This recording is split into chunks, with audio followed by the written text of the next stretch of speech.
Hey there, it's John T. Miller, but everyone calls me J.E.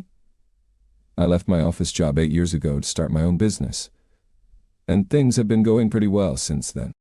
Now, my wife, Dawn, she's been climbing the career ladder at a big company for 24 years. She works in education and keeps up with the latest tech trends through lots of training. At 46, she looks amazing, always turning heads. She's into running, doing 6 miles with her neighborhood crew. Our daughter, Emily, just graduated from FSU, teaches first grade, and shares her mom's love for running and my home-brewed beer. Our son, Kent, is finishing up at UF, thinking about joining my business. But I told him to gain some outside experience first. At least 5 years. Now, here's the thing about Dawn. She is not a fan of beer, especially the smell when I'm brewing. So, I time my beer batches for when she's away on work trips. Right now, she's in Dallas, and I'm crafting an English brown ale at home. Life seemed perfect, but little did I know, things were about to take an unexpected turn. During a casual airport pickup for my buddy from the beer club, Bobby, I spotted some familiar faces from Dawn's workplace. So, I noticed something strange when I went to pick up my buddy Bobby from the airport.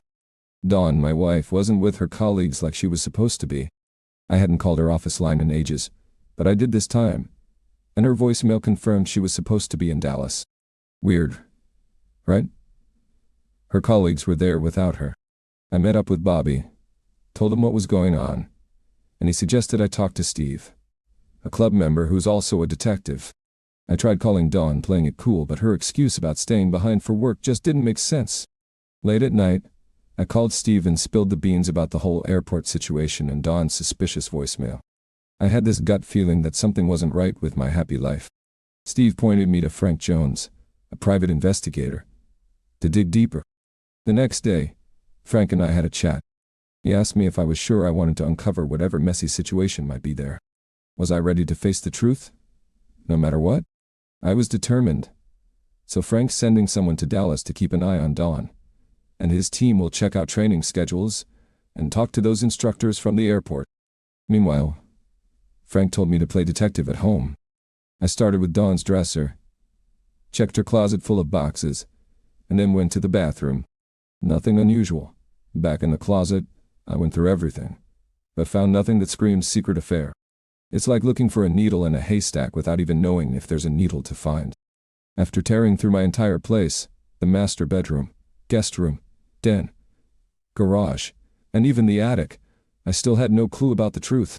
So Frank, the detective, shows up with all this cool spy gear.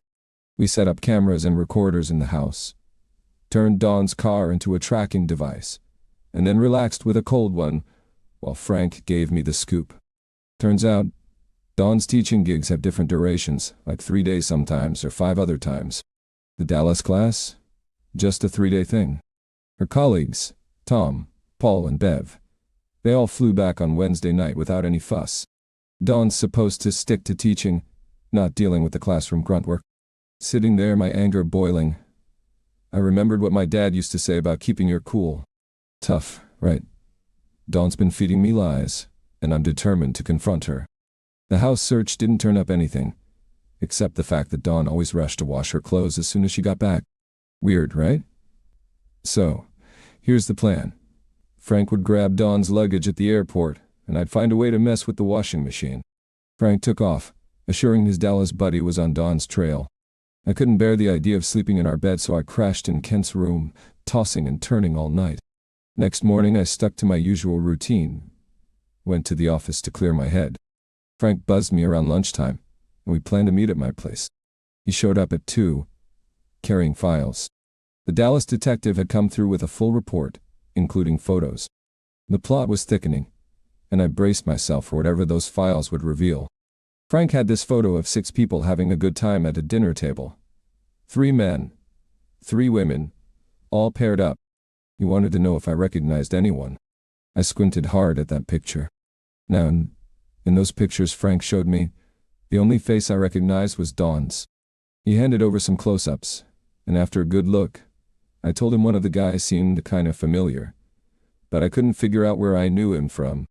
Then Frank drops this bombshell like something out of a spy movie. They had cameras in the hotel watching everything. The photos he had showed the whole group leaving the restaurant, cramming into an elevator, and all ending up on the same floor. The ladies went into one room, and the guys into another right next door. Come Friday morning, there's a snapshot of 2 women leaving one room, 2 men the other, and then all of them breezing through the lobby. They looked like colleagues or old pals, nothing shady. After hitting up a nearby restaurant, they all settle their own tabs and head back to the hotel to grab their stuff and check out. Frank's giving me a look, asking if I'm dead sure I want the full Monty. Without missing a beat, I tell him to spill it. He's got another file, and as he walks me through it, the Dallas crew had gone into those rooms with the cleaners, filming everything. Here's the kicker. Those 2 rooms? Connected. They swiped sheets for DNA, collected used glasses for prints, and dug through the trash. Now, we're waiting on lab tests for details. But deep down, I knew Dawn was more than just a bystander. It felt like a punch to the gut, realizing the woman I married could betray me like this. So what's next? Dawn's coming home tonight, and first things first, we've got to sabotage the washing machine. This is the plan to keep Dawn from washing away any evidence. It felt kind of good to get hands on, cutting the wire as a distraction, maybe to cool the boiling anger. Back in the kitchen, Frank's collecting DNA samples.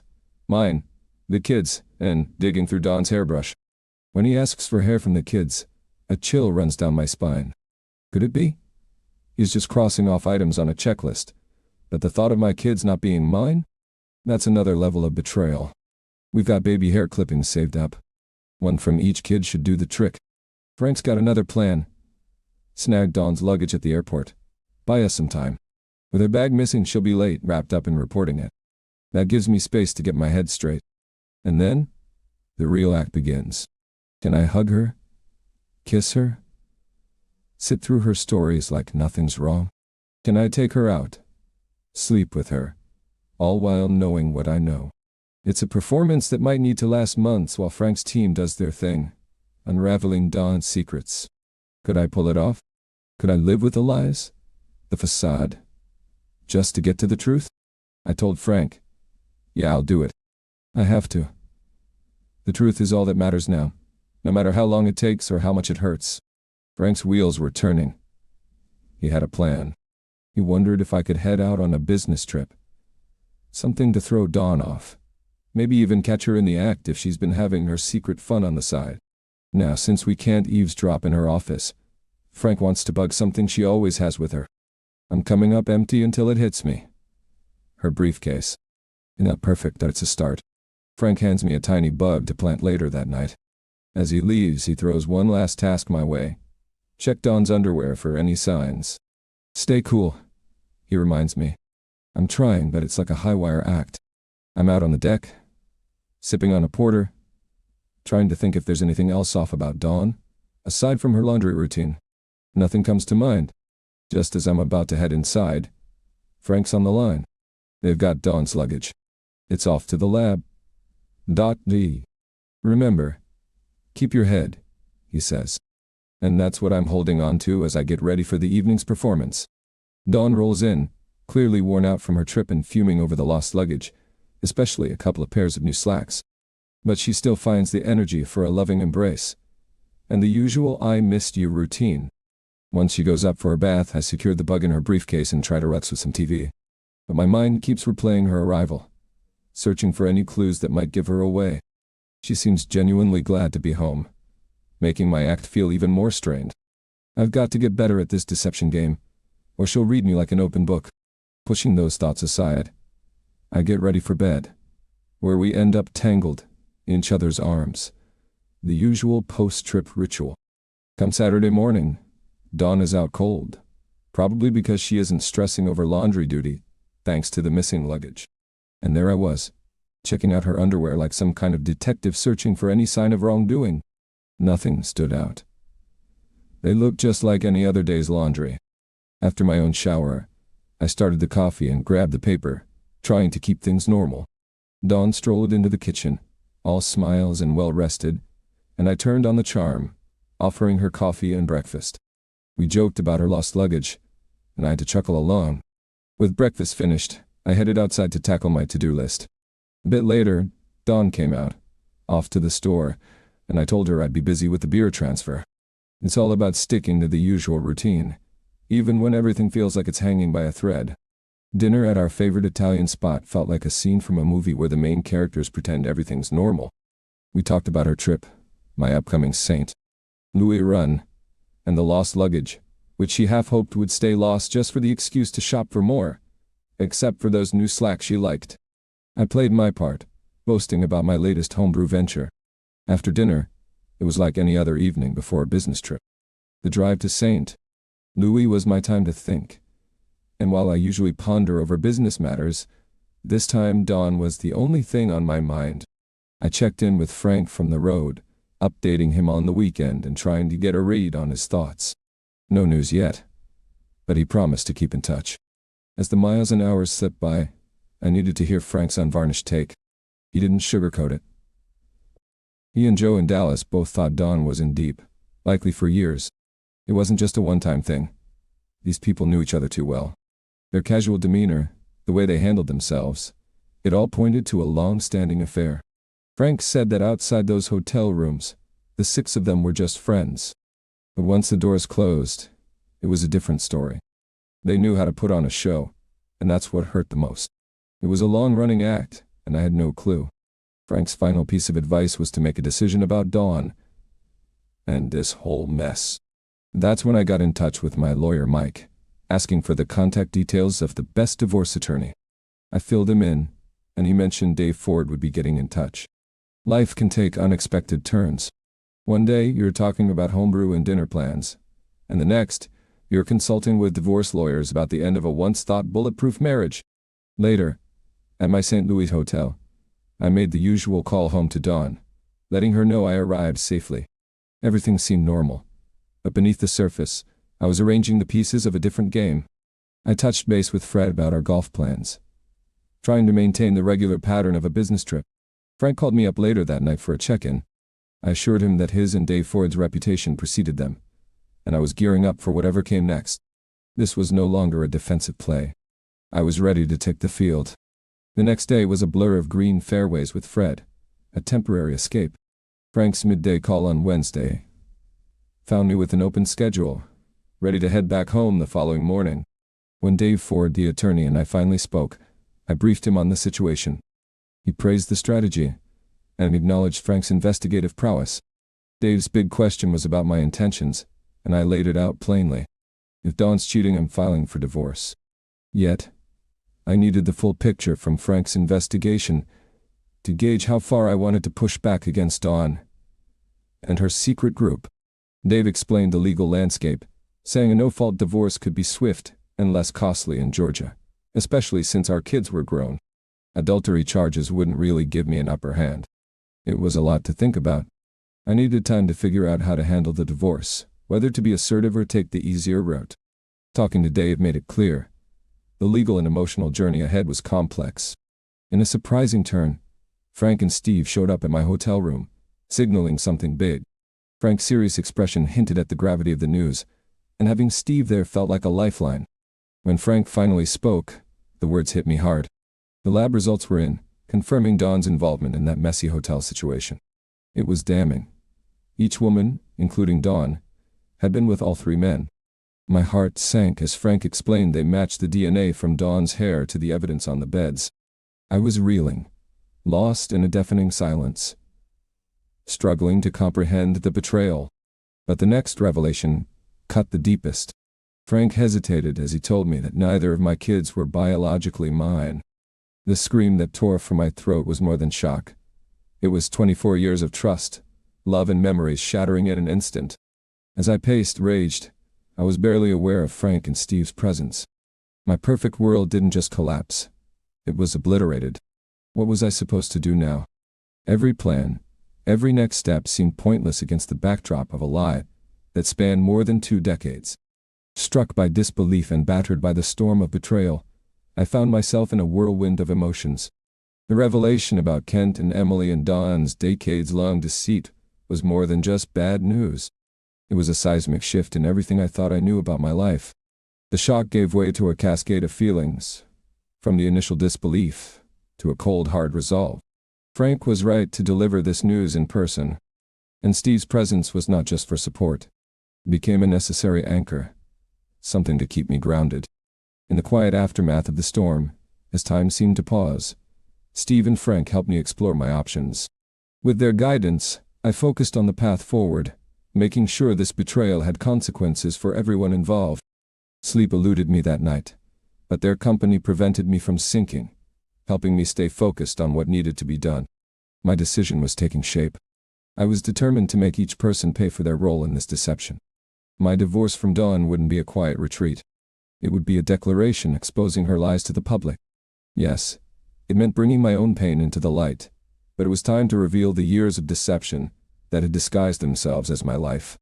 In Georgia, a no-fault divorce seemed like a quick way to sever ties. However, in the wake of Dawn's deceit, it felt too quiet, too gentle.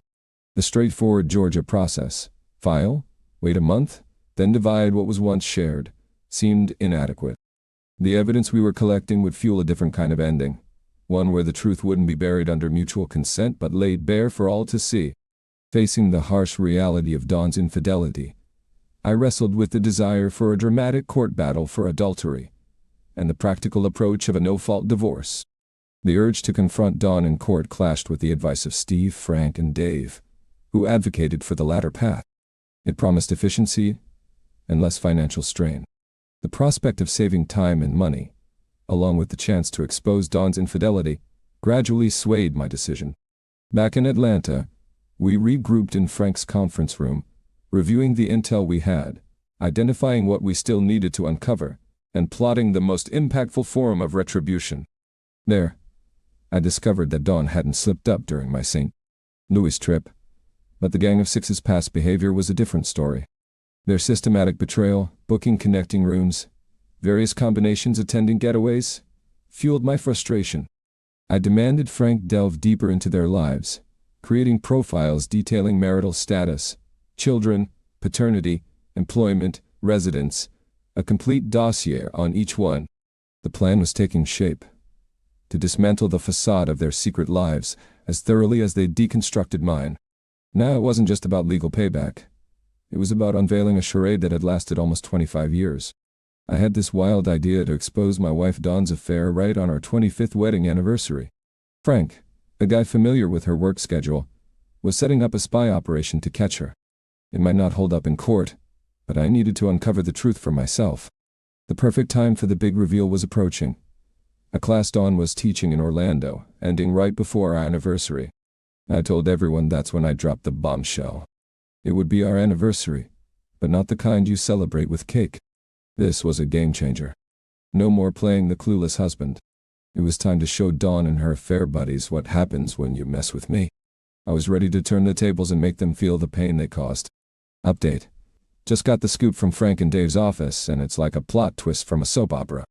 The Gang of Six, Dawn and her co-workers, had been sneaking around for over 20 years, since they all started at their company. They've mastered this whole secret life thing. Recently, they had a work class in Washington, D.C. Frank's team uncovered their sneaky plan. Dawn and this guy Henry had rooms next to each other. They were incredibly slick about it, never giving anyone a reason to suspect anything.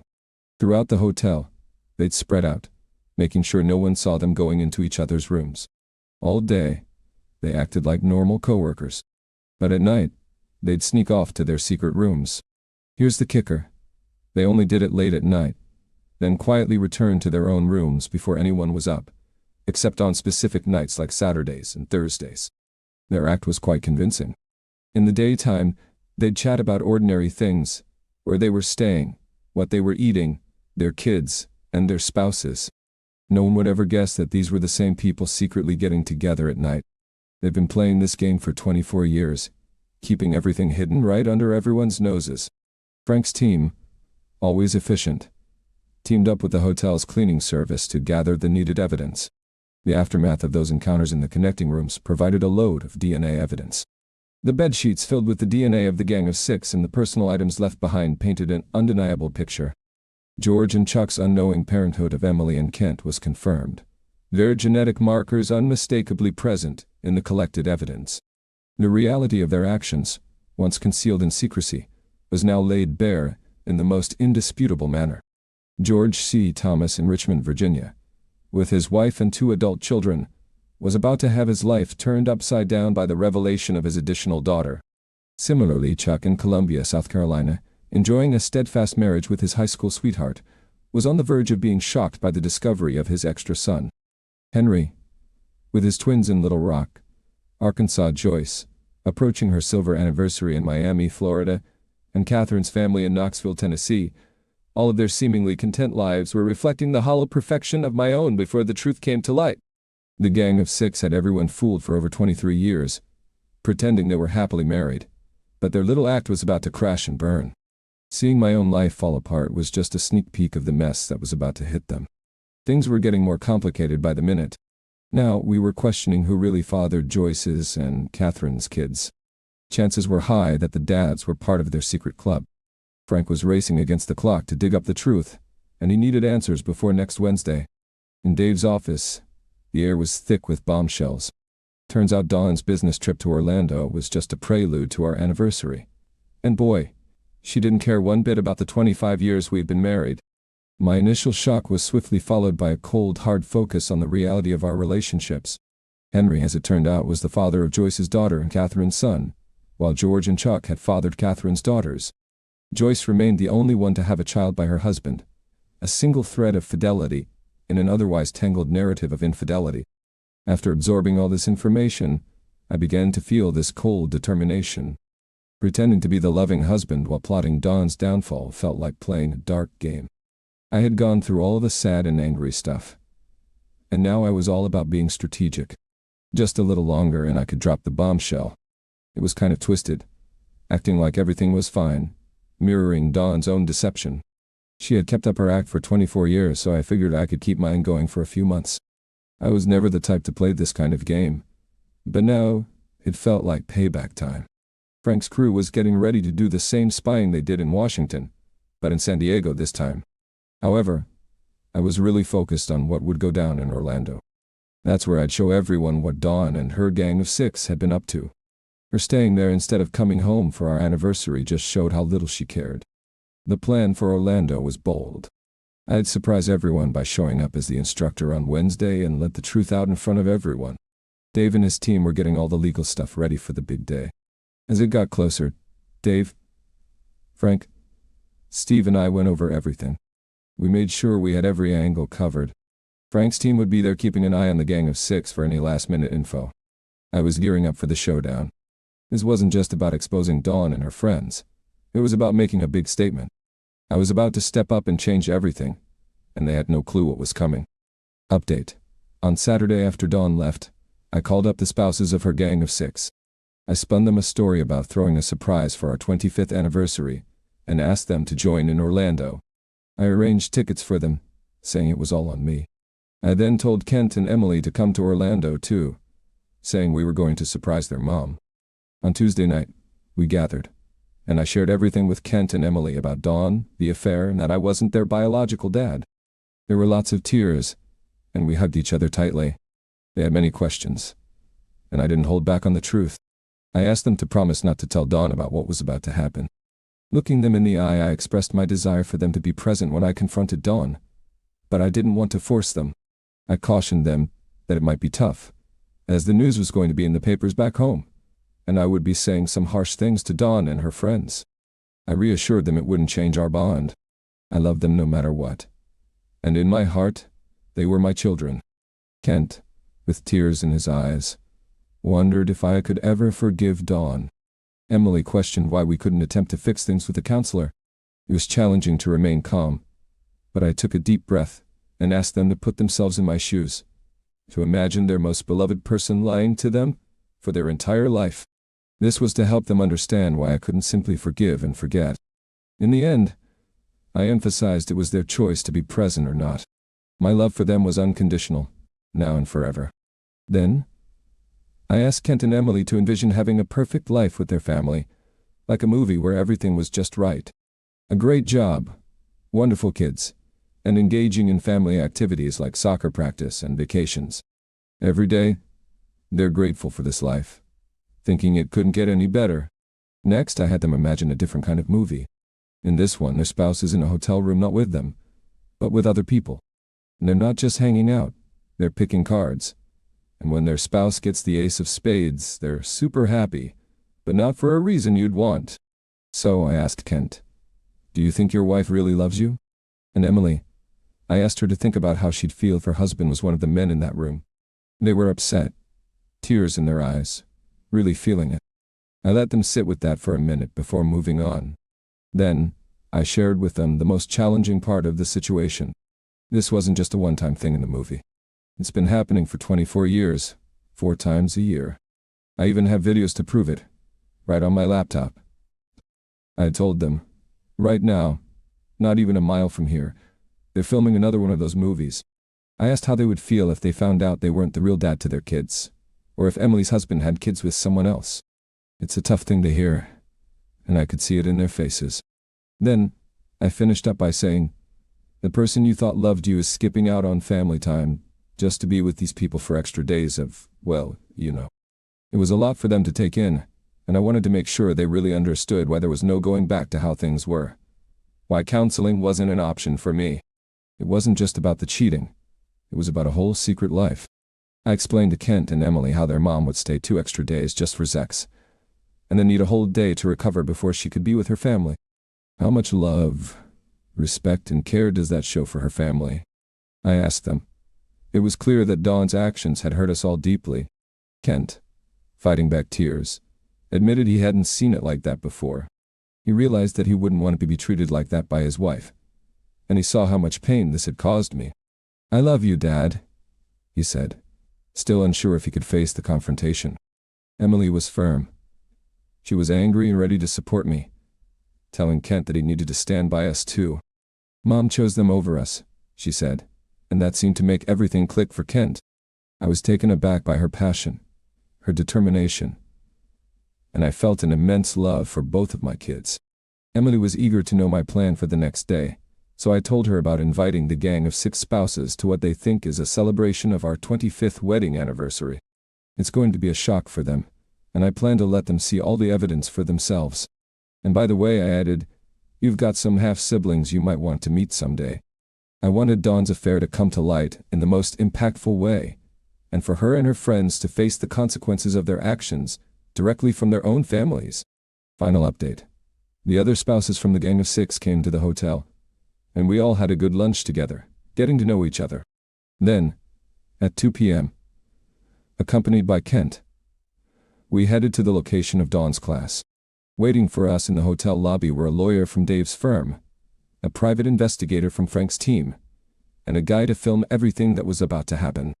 By 2:30, the florist had dropped off the 25 red roses I ordered. Emily and the other women thought they were pretty, but I could tell Emily was amped up and ready to go. I had to remind her to stay cool because I was the one in charge of how this was going to play out. We made our way to the meeting rooms at 2:45. Emily was raring to go. Kent was keeping close to her, and the other spouses were buzzing with anticipation. At 3 p.m. I walked into Dawn's classroom with the roses, and the cameraman, John, was right behind me. Dawn's face turned as red as the roses when she saw me coming. I cracked a joke about it, and the room laughed. Dawn put on a smile and introduced me to the class as JT, her loving husband. As I stood there in front of the class, I locked eyes with each member of the gang of 6. Spread out as usual, a tactic of theirs to avoid suspicion. Turning back to Dawn, I started my speech about making the day memorable because of our upcoming 25th wedding anniversary. But before I could finish, Emily and the rest of the surprise group burst into the room. The photographer snapped a shot right then, catching the shock on Dawn's face and the pure panic on the faces of her affair group. I couldn't help but smile broadly as I watched the scene unfold. Emily, full of righteous fury, was taking charge, introducing Dawn to the spouses of her affair partners. I continued with my announcement, mentioning the upcoming company anniversary as well, making sure to highlight that Dawn and her colleagues had all started around the same time. I made a big show of the whole thing, with John capturing every moment on video, encouraging the guests to speak on camera later. Taking a moment to breathe and calm my pounding heart, I took in the bewildered and frightened expressions of the gang of 6. The stage was set, and it was almost time for the grand reveal. George, Henry, Chuck, Joyce, Catherine, please come up and join us, I called out. The group made their way to the front of the room, and the class applauded. Emily stood by my side, prepared for what was about to happen. Taking Emily by the arm, I guided her over to George. Then I said, Emily, I'd like to introduce you to George Thomas, your biological father.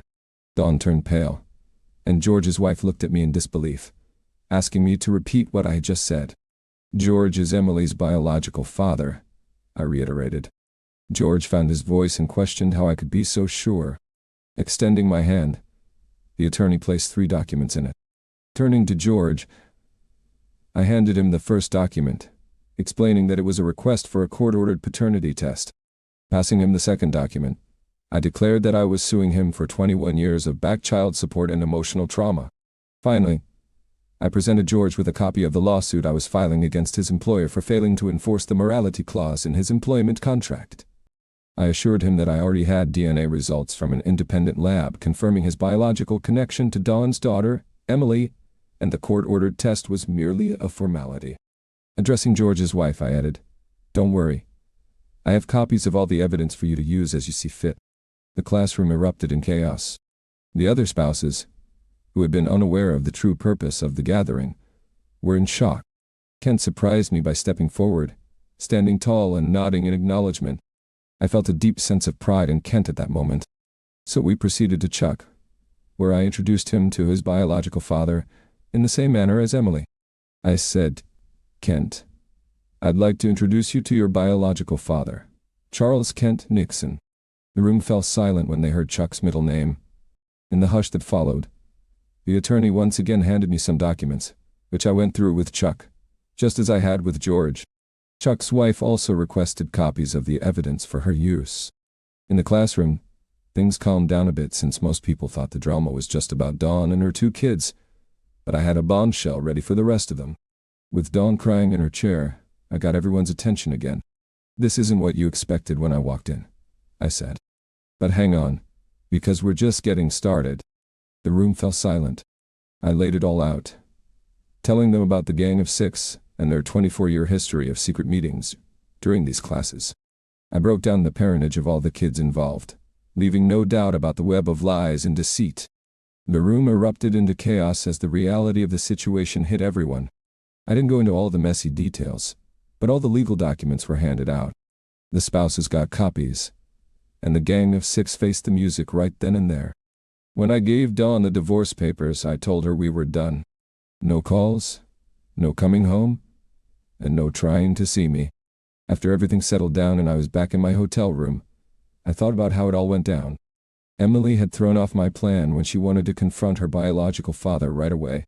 My carefully planned script was out the window, but in the end, it didn't matter. I managed to let the Gang of 6 know that they were exposed. I embarrassed them in front of everyone, and the truth was out. It was a hard, painful day, but it was also the beginning of closing a long, difficult chapter of my life. After serving them with legal papers and leaving them to face their furious partners, I started to feel a bit better about myself. Then a knock on my door brought me face to face with Emily and Kent. They had been looking after their mother, but now they were here with me, offering hugs and words of love. Emily, though angry and hurt, had the strength in her eyes. She told me she was taking Dawn home for a while. Despite everything, she felt the pull of love and duty to her mother. Emily's strength was something new I saw in her. She was fiery and resolute, and I knew Dawn would be in capable hands with her. Kent, sharing his pain and love, asked to ride back with me, seeking some normalcy amidst the turmoil. As Emily left to be with her mother, assuring me of her love, Kent stayed, and we shared a few beers, a father and son trying to find our footing on new ground. Update: it's been 5 years since the Gang of 6 was exposed, and their world came crashing down. They all got fired, went through divorces, and it seems like they're always trying to outrun their past. Every time they land a decent job, their history seems to catch up and they're back to square one. They're working on mending fences with their kids, but from what I hear, it's a long road ahead. Their exes want nothing to do with them, except maybe for the occasional financial support. After everything went down, I couldn't stay in our old house with all its memories. I checked into a hotel and started house hunting. Kent came back to Atlanta with me, but he didn't stick around long. He's doing great in Dallas, climbing the career ladder and enjoying life, though he's kept his distance from Dawn, only talking to her on the phone every now and then. Emily's more in touch with him and they chat often. The aftermath of the Gang of Six has been tough, especially on the kids. Trust issues linger and I wonder if Kent will ever settle down. Emily's been dealing with Dawn in her own way, taking no excuses or lies. We've all found support in others who've been through similar ordeals. The kids even bonded with their half-siblings, and we're planning a reunion in Nashville soon. It turns out Emily and Kent's names tie back to their biological fathers, which only added fuel to the fire when it all came out. Their relationship with Dawn is strained at best. As for me, I've moved on from Dawn. We settled our divorce quickly. She got the house, and I secured trust for Emily and Kent with the money from George and Chuck. I didn't want their money, but I wanted them to feel the sting of their actions. I've been dating, hoping to find someone new to share life and love with. I believe in love, and I'm waiting for the day I'll have grandkids to spoil. Life doesn't stop for anyone, and despite the pain, you've got to keep going.